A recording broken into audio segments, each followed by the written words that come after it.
Tantôt, vous parlez d'un des livres qui vous a marqué, c'était La petite fille aux allumettes. En avez-vous d'autres? Oui, bien, un des ouvrages qui est fondateur de ce que je pense être comme militant, c'est Germinal de Zola. Où là aussi, hein, c'est les excès du libéralisme. Puis on le vit de plus en plus aujourd'hui, mais ça a été pour moi là aussi un ouvrage important. Puis c'est là encore une ambiance. La descente dans les mines. L'être humain n'est plus un être humain. Il est une partie d'un rouage qui vise à enrichir quelques-uns au détriment de la masse. Donc, moi, Germinal, quand j'ai lu Germinal, ça a été une révélation dans la mesure où je considère que Zola a été capable de traduire la condition ouvrière de façon que je trouve qu'à peu près aucun autre auteur a été capable de traduire. Et donc, la nécessité, à la fois, évidemment, la descente dans les mines, mais aussi ouvrir un passage vers l'espoir, hein, parce que c'est ça aussi, Germinal, c'est la possibilité d'aller ailleurs, de se sortir de sa propre condition, mais pas en espérant que les autres le fassent à sa place. Donc, pour moi, Germinal, ça a été un ouvrage fondamental. Puis, ça, comme prof d'histoire, comme historien, comme étudiant, moi, je me suis particulièrement aussi intéressé à la Seconde Guerre mondiale. Toute la question des camps de concentration, des camps d'extermination, pour moi, ça m'a... je pense qu'aujourd'hui, comme militant syndical, ça m'habite. Non pas parce qu'il n'y a évidemment pas de comparatif, là.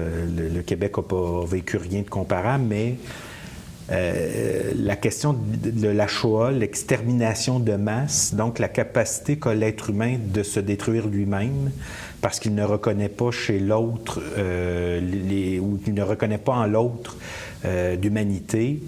Moi, ça va beaucoup aussi me préoccuper.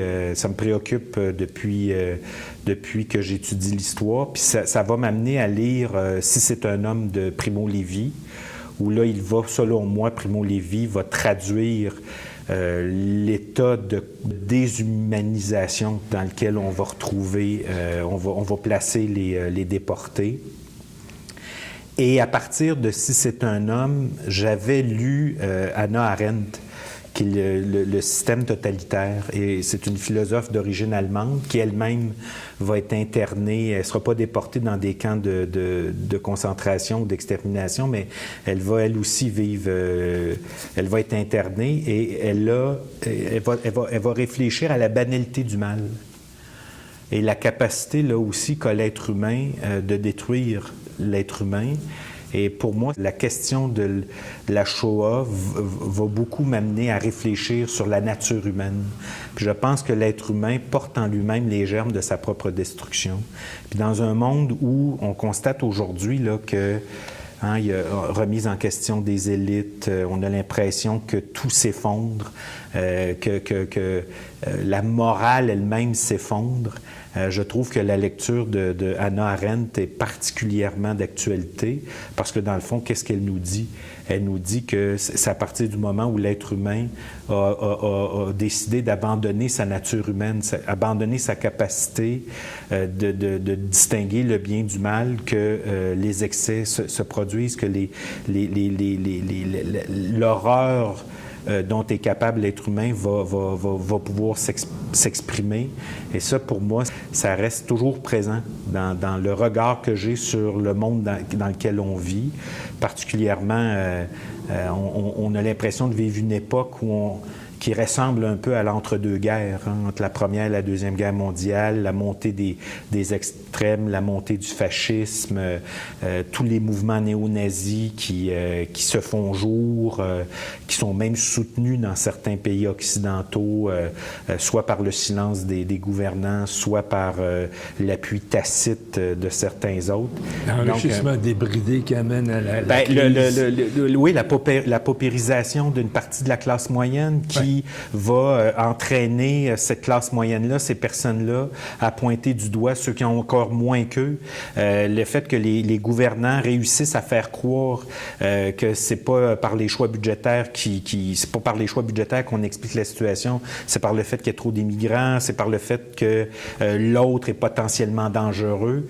Il y a là des relents d'une période qu'on croyait avoir enterrée, dont on pensait qu'on s'était sorti. Puis pour moi, il y a comme il y a là quelque chose d'inquiétant. Puis je pense que l'histoire sert à ça. L'histoire sert à se rappeler de ce qui s'est passé, mais pas tant uniquement de ce qui s'est passé, pourquoi ça s'est passé. Puis on est dans une période un peu d'oubli, une période où c'est l'individu qui compte au détriment du collectif.